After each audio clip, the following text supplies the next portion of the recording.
बिस्मिल्लाहिर्रहमानिर्रहीम। अस्सलाम वालेकुम। इन्फो टीवी में खुश आमदीद। आज 2 सितंबर 2022 रोज़ जुमातुल मुबारक। सऊदी अरब की शाम तक की अहम तरीन खबरों के साथ मैं हूँ वसीम। सऊदी अरब की खबरें हासिल करने के लिए इन्फो टीवी को सब्सक्राइब करें, बेल आइकन को प्रेस करें। आपको मिलेंगी यहाँ पर सऊदी अरब भर से रिलेटेड तमाम ऑथेंटिक खबरें। आज के न्यूज़ बुलेटिन में भी बहुत सी अहम अपडेट्स, तो वीडियो को मुकम्मल देखिए। शुरू करते हैं पहली खबर के साथ। सऊदी अरब के साहिली शहर जद्दा की बल्दिया की टीम का लेबर कैंपों का दौरा, ज़वाबित की खिलाफवर्जी पर कार्रवाइयाँ। सऊदी अरब के साहिली शहर जद्दा की बल्दिया ने शहर में मजदूरों के लिए कायम कैंप्स के दौरे किए और उनमें से कई कैंपों को रहायश के काबिल न होने पर जुर्माने और कारकुनान को वहां से दूसरी जगह मुंतकिल करने की हदायत की हैं। सबक न्यूज़ के मुताबिक जद्दा के मेयर इंजीनियर मोहम्मद इब्राहिम अल ज़हरानी ने कहा कि उनकी फील्ड टीमों ने 798 मजदूरों के रहायशी कैंपों के दौरे किए और उनमें 164 को रहायश के काबिल न होने पर कारकुनान को वहाँ से दूसरी जगह मुंतकिल करने की हदायत की है। अल ज़हरानी का कहना था कि इस तरह की रहायश पर सफाई सुथराई का कोई ख्याल नहीं रखा जा रहा और ये खस्ता हाल थे। इस सिलसिले में कैंप के ओहदेदारान पर जुर्माने भी आयद किए गए हैं।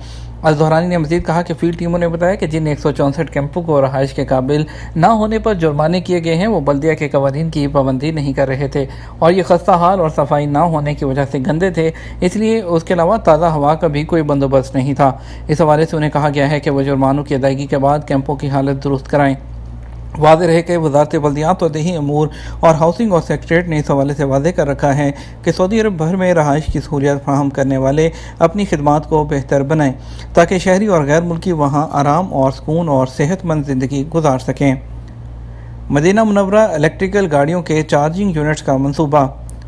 मदीना मुनव्वरा की बल्दिया का कहना है कि बिजली से चलने वाली गाड़ियों के लिए अवामी मकामात पर चार्जिंग स्टेशन या पॉइंट्स लगाने के मंसूबे का आगाज़ कर दिया गया है। अखबार 24 के मुताबिक रीजनल बल्दिया की जानब से इलेक्ट्रिक गाड़ियों को चार्ज करने के पॉइंट्स की तनसीब का मंसूबा वज़ारत तवानाई के ताउन और इश्तराक से किया जाएगा। इस हवाले से बल्दिया की जानब से ऐसे अवामी मकामात का जायज़ा लिया जा रहा है जहाँ ये यूनिट्स आसानी से नस्ब किए जा सकते हैं और आवाम को किसी मुश्किल का सामना भी ना करना पड़े। वाज़ेह रहे दुनिया भर में इलेक्ट्रिकल गाड़ियों के इस्तेमाल में रोज़ बरोज़ इजाफा हो रहा है। सऊदी अरब में भी इलेक्ट्रिकल गाड़ियों का रिवाज बढ़ रहा है। इस हवाले से गाड़ियों को चार्ज करने के लिए चार्जिंग स्टेशन या पॉइंट्स की ज़रूरत होगी। बल्दिया की जानब से ऐसे अवामी मकामात और पार्कों का जायज़ा लिया जा रहा है जहाँ ये यूनिट्स नस्ब किए जाते हैं। आसमानी बिजली गिरने से नौजवान हलाक। असीर रीजन में नौजवान आसमानी बिजली गिरने से हलाक हो गया। सबक न्यूज़ के मुताबिक आसमानी बिजली का शिकार होने वाले नौजवान अपने अहल खाना के हमरा महाइल असीर रीजन के नवाही इलाके अलमुकैसरा में तफरीह की गर्ज से गया था। जिस वक्त ये ख़ानदान तफरीह की गर्ज से गया था उस वक्त मौसम इंतहाई खुशगवार था और हल्की हल्की बूंदाबांदी भी हो रही थी। कुछ ही देर बाद बूंदाबांदी गर्ज चमक के साथ तेज़ बारिश में बदल गई और इस दौरान आसमानी बिजली नौजवान पर गिरी जिससे वो मौका पर ही हलाक हो गया। जद्दा एयरपोर्ट के लिए अवामी एक्सप्रेस बस सर्विस क्या है। जद्दा ट्रांसपोर्ट कंपनी जो है उसने किंग अब्दुल अजीज़ इंटरनेशनल एयरपोर्ट के लिए एक्सप्रेस बस सर्विस है वो शुरू कर रखी है। जो एक्सप्रेस बस सर्विस है वो जद्दा एयरपोर्ट कंपनी और पब्लिक ट्रांसपोर्ट कंपनी साबको के ताउन से चलाई जा रही है। एक्सप्रेस अवामी बस सर्विस है वो हफ्ते के 7 दिन और 24 घंटे एयरपोर्ट पर मौजूद है। ये सर्विस किंग अब्दुल अजीज़ इंटरनेशनल एयरपोर्ट के टर्मिनल जो नंबर 1 और शुमाली जो नॉर्थ टर्मिनल नंबर 2 के दरमियान आने जाने की सहूलत मुहैया कर रही है।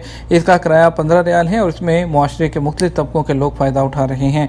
मज़ारात जद्दा कंपनी के मुताबिक जो है वो जो बस सर्विस है वो शुरू की गई है और इसके लिए मुख्तलिफ जो स्टैंड्स हैं वो मखसूस किए गए हैं। बलद में बस के 3 स्टैंड हैं। एक फ्लेमिंगो मॉल में है, दूसरा उंदरस मॉल में है और तीसरा अल बगदादिया मोहल्ले 7 में मदीना से जो आने वाले रोड पर है। ऑस्ट्रेलिया जाने के ख्वाहिशमंदों के लिए एक ज़बरदस्त ऑफ़र। हुनरमंदों और लेबर की कमी। ऑस्ट्रेलिया ने इमिग्रेशन में इजाफे का ऐलान कर दिया। ऑस्ट्रेलिया की हुकूमत ने ऐलान किया है कि वो इस साल मुस्तकिल जो परमानेंट इमिग्रेशन की तादाद 35,000 से बढ़ाकर 1,95,000 कर रही है। खबरसार एजेंसी एसोसिएटेड प्रेस के मुताबिक जुमे को ये ऐलान ऐसे वक्त में किया गया जब ऑस्ट्रेलिया हुनरमंदों और मजदूरों की कमी से दो चार है। वज़ीर दाखिला क्लायर ओनिल ने मुकामी हुकूमतों ट्रेड यूनियन के नुमाइंदों से बात करते हुए कहा कि अगले साल 30 जून 23 تک جو ملک میں ہنرمندوں کو لایا جائے گا تاکہ وبائی امراض سے پیدا ہونے والی جو مہارتوں کی کمی کو دور کیا جا سکے۔ آسٹریلیا میں نرسنگ کے شعبے میں پچھلے 2 سالوں کے دوران کارکن مسلسل 2 سے 3 شفٹوں میں کام کر رہے ہیں۔ ایئرپورٹ پر سٹاف نہ ہونے کی وجہ سے فلائٹس کینسل کرنا پڑتی ہیں، جبکہ پھل درختوں پر خراب ہو رہے ہیں کیونکہ انہیں اتارنے کے لیے لیبر نہیں ہے۔ انیل نے کہا، ہماری پہلی ترجیح آسٹریلی شہریوں کو ملازمتیں دینا ہے اور اس وجہ سے اس کانفرنس کی توجہ خواتین اور معاشرے کے نظر انداز طبقات کو ٹریننگ دینے کی گفتگو پر رہی۔ ان کا کہنا تھا کہ کرونا کی جو وبا ہے اس کے اثرات اس قدر زیادہ ہیں کہ یہ سب کرنے کے باوجود بھی ہمیں ہزاروں ورکرز کی کمی کا سامنا ہے، کم سے کم مختصر مدت کے لیے تو ایسا ہی ہے۔ ان کا کہنا تھا کہ بہت سے بہترین اور شاندار دماغ آسٹریلیا آنے کی بجائے کینیڈا، جرمنی اور برطانیہ کا رخ کرتے ہیں۔ سعودی عرب میں میوزک کنسرٹس کے دوران جھگڑے کی ویڈیو وائرل ہو گئی۔ سعودی عرب کے دارالحکومت ریاض میں میوزک کنسرٹ کے دوران جھگڑے کی ویڈیو وائرل، لڑائی میں لاتوں اور کھونسوں کا آزادانہ استعمال کرنے والوں کی نشاندہی کر کے گرفتار کر لیا گیا۔ میڈیا رپورٹس کے مطابق سوشل میڈیا پر گردش کرنے والے ویڈیو کلپ میں نوجوانوں کا گروپ ایک ایسی لڑائی میں ملوث نظر آتا ہے جس میں لاتوں اور کھونسوں کا آزادانہ استعمال کیا گیا۔ یہ جھگڑا اس وقت ہوا جب لبنانی سٹار مریم فارس سعودی دارالحکومت میں پرفارم کر رہی تھیں۔ معلوم ہوا کہ سعودی پولیس نے حالیہ کنسرٹ میں جھگڑے میں ملوث ہونے کے الزام میں 6 شہریوں کو گرفتار کیا ہے۔ ملزمان کی گرفتاری سوشل میڈیا پر زیر گردش لڑائی کی ایک ویڈیو میں ان کی نشاندہی کیے جانے کے بعد عمل میں لائی گئی۔ سعودی سرکاری ٹیلی ویژن الاخباریہ نے بتایا کہ مشتبہ افراد کو ریاض میں ایک عوامی مقام پر جھگڑے پر گرفتار کیا گیا۔ پولیس نے انہیں پبلک پروسیکیوشن کے حوالے کرنے سے پہلے ان کے خلاف قانونی کارروائی کی ہے۔ ریڈ لسٹ اور قرنطینہ ختم، قطر نے اپنی سفری پالیسی تبدیل کر دی۔ خلیجی ریاست قطر نے کرونا سے متعلق اپنی سفری پالیسی اپ ڈیٹ کر دی ہے۔ یہ تبدیلیاں قطر اور دنیا میں کرونا کے تازہ ترین جو اعداد و شمار ہیں اس کی بنیاد پر کی گئی ہیں، جو اتوار 4 ستمبر 2022 سے نافذ العمل ہوں گی، شام 6 بجے سے۔ مقامی میڈیا کے مطابق ان تبدیلیوں کے ساتھ قطر کی وزارت صحت کا مقصد ریاست میں سفر اور واپسی کے عمل کو آسان بنانا ہے۔ سفری پالیسی میں کی گئی تبدیلیوں کے تحت ریڈ لسٹ والے ممالک کی فہرست کو ہٹا دیا گیا ہے۔ بیرون ملک سے آنے والے تمام مسافروں کے لیے قرنطینہ کے تقاضوں کو بھی ختم کر دیا گیا۔ تاہم قطر پہنچنے پر جن مسافروں کا کرونا ٹیسٹ مثبت آئے گا انہیں ریاست میں اپنائے گئے طریقہ کار کے تحت انتہائی قرنطینہ سے گزرنا ہوگا۔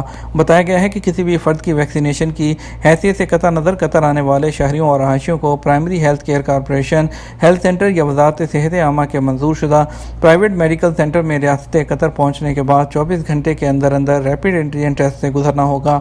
اسی طرح سیاحوں کے لیے ضروری ہے کہ PCR ٹیسٹ سرٹیفکیٹ کے ساتھ قطر کی ریاست کے لیے طے شدہ پرواز کی روانگی سے 48 گھنٹوں کے اندر منفی نتیجہ حاصل کریں یا ریپڈ ٹیسٹ کے ساتھ 24 گھنٹے کے اندر نیگیٹو رزلٹ کے ساتھ سفر کریں۔ کہا گیا ہے کہ مسافروں کی ذمہ داری ہے کہ وہ قطر کا سفر کرنے کی منصوبہ بندی کرنے سے پہلے سرکاری اور ذرائع اور ویب سائٹ کے ذریعے سفر اور واپسی کی پالیسی کے بارے میں کسی بھی تبدیلی کے بارے میں انفارمیشن جو ہے وہ حاصل کریں۔ مسافروں کو ہر وقت کرونا کے پھیلاؤ کو محدود کرنے کے لیے ریاست قطر میں موجود اقدامات پر عمل کرنا چاہیے۔ یہ تو ہمارا اب تک کا نیوز بلیٹن۔ آپ مزید اور اہم خبروں کے لیے ہمارا رات 12 بجے کا نیوز بلیٹن دیکھ سکتے ہیں۔ اس کے ساتھ ہم آپ سے اجازت چاہیں گے، ویڈیو کو لائک اور شیئر کرنا مت بھولیے گا۔ آپ کی قیمتی وقت کا شکریہ۔ اپنا خیال رکھیے گا۔ السلام علیکم۔